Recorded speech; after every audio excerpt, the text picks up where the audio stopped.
زر چې کمی دعاګانې قبلیږي نو دعوت غائب لغائب، چې یو سړی حاضر نه او ته د هغه دپاره دعا غواړي، دا ډېره زر الله او دې کې بله پیدا ده چې یو سړی حاضر نه او ته هغه له دعا غواړي. حدیث مبارک کې راځي چې ته دغه دعا وغواړې نو فرشته ولاړې وي یا الله دا دعا د ده په حق کې قبول کړي.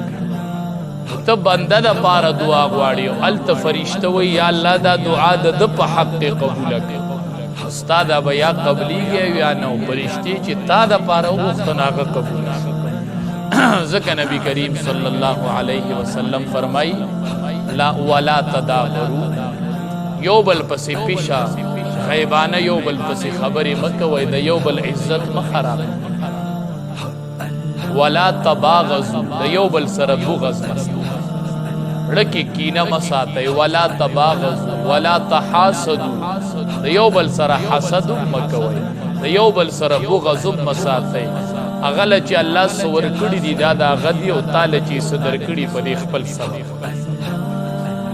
په پردي مالونو د الله نه ګیلې مه کوه، په پردي عزتونو د الله نه ګیلې مه کوه.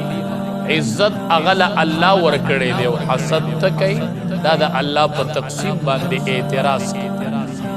نبی علیہ السلام فرمایي ولا تباغضوا ولا تحاسدوا، یو بل سره بغض مه ساتئ. ولا تحاسدو، د یو بل سره حسد مه کوئ. حسد معنی دا ده یو کس سره د مال ولیدو، عزت ولیدو، ښکلی څیز دې ولیدو، وایي یا الله د ده نه یې والې نه که ماله یې راکوي او که نه یې راکوي، خو د ده سره مې نه دی نو دا چې الله ورکو هغه کې به یې ځای و، دا به الله چې دا عزت ورکو هغه کې به یې ځای و. ته د الله په تقسیم اعتراض مه کوه.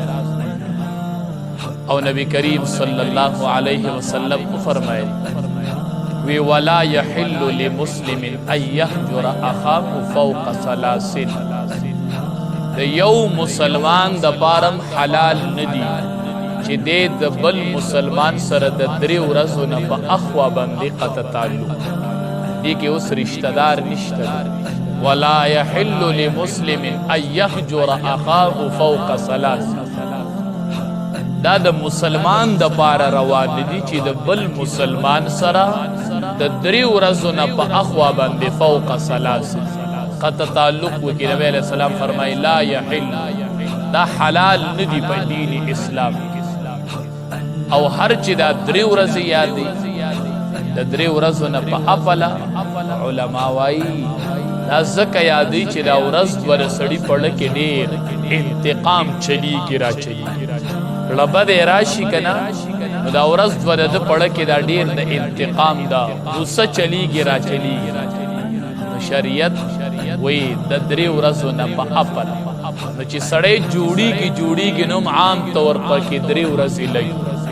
محدثین وایي خیر دی که دا دوه درې ورځې پکې ولګي نو خیر، خو د دې نه په اپله مازغه ساړه شول، جرګه لاړله او راله او خبرې در سره وکړلې نو باس په اپله باندې بیا قطع تعلق مه کوه. دا د امام الانبیا شیوه نه وه او دا د نبي کریم صلی الله علیه وسلم د اخلاقو نه وه. نو حلال ندی د مسلمان د پاره چې دی د مسلمان سره درې ورځو نه په اخوا باندې قطع تعلق. دا درې ورځې دکې دا غصې او دا جذبې درې ورځو نه په اخوا بیا دا د اسلام خلاف دشمن. حدیث مبارک کې راځي چې دغه مسلمان ورله مخې له ورشي او د ده سره قطع تعلق دی وی